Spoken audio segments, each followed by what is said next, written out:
Joining me here on set, Iowa Democratic State Senator Zach Wahls, who is running for the U.S. Senate. It's good to have you here.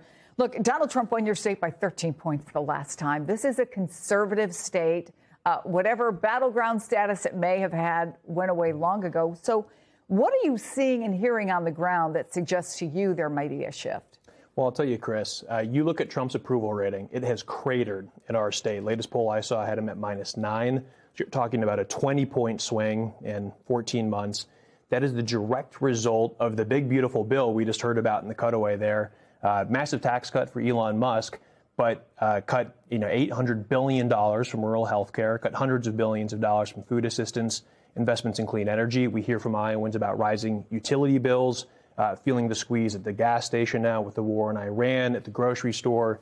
And people can also see the corruption in Washington, D.C. It is so outrageous what is happening that I think that we have a real opportunity to contrast the rising cost of living for Iowa families who are really upset at what's going on with, frankly, the opulence, the corruption that we see in D.C. from this administration.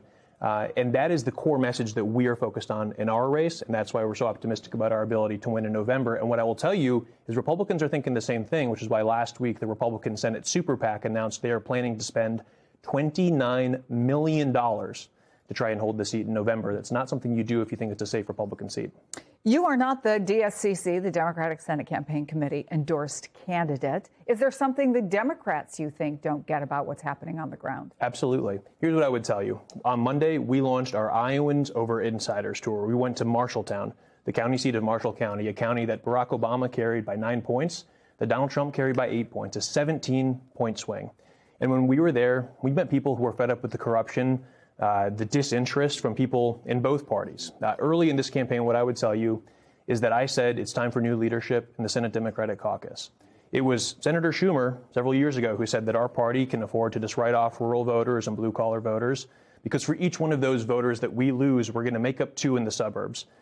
That math might work in New York. It definitely does not work in Iowa. And frankly, that is not the Democratic Party that I want to belong to.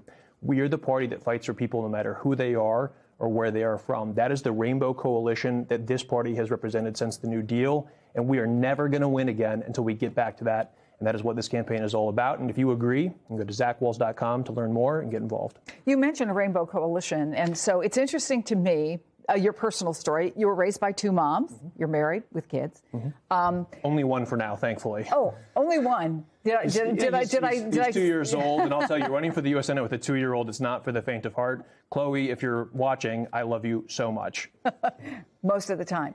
But my question really is, do you think that, especially when you look at red states, that there is a misunderstanding of sort of where people are right now? Yeah, absolutely. Look, I think there are some folks in, the media or the Democratic establishment who look at Iowa and they see a state that Barack Obama won twice and that Donald Trump has now carried 3 times and that we can never win again. In 2018, this is the first Trump midterm, we won 3 of the 4 U.S. House races, 3 of our 5 statewide offices. That was something that was a repudiation of those first 2 years of the Trump administration. And this time around, frankly, things are so much worse. I think that we have a real shot at winning this race. And what I would tell you is that the folks who have been kind of going back and forth, they're not far-right, conservative, MAGA folks. They're folks who are frustrated with both parties. They don't like what they see as self-dealing in both parties. That's why I have said that we are not going to take corporate PAC money in this campaign. I've made a promise to only serve 2 terms in the United States Senate. There's an old line, and someone who's changed a lot of diapers in the last 2 years. Politicians and diapers should be changed regularly and for the same reason. And then finally, we also hear from a lot of folks who are frustrated with politicians in both parties who have made a lot of money trading stocks, cryptocurrencies, now these prediction markets. As a U.S. Senator, I will not participate, own, trade any individual stocks, crypto, prediction markets, and I will be introducing bipartisan legislation to make sure that my colleagues in the legislature are not doing that, and neither is anybody in the White House.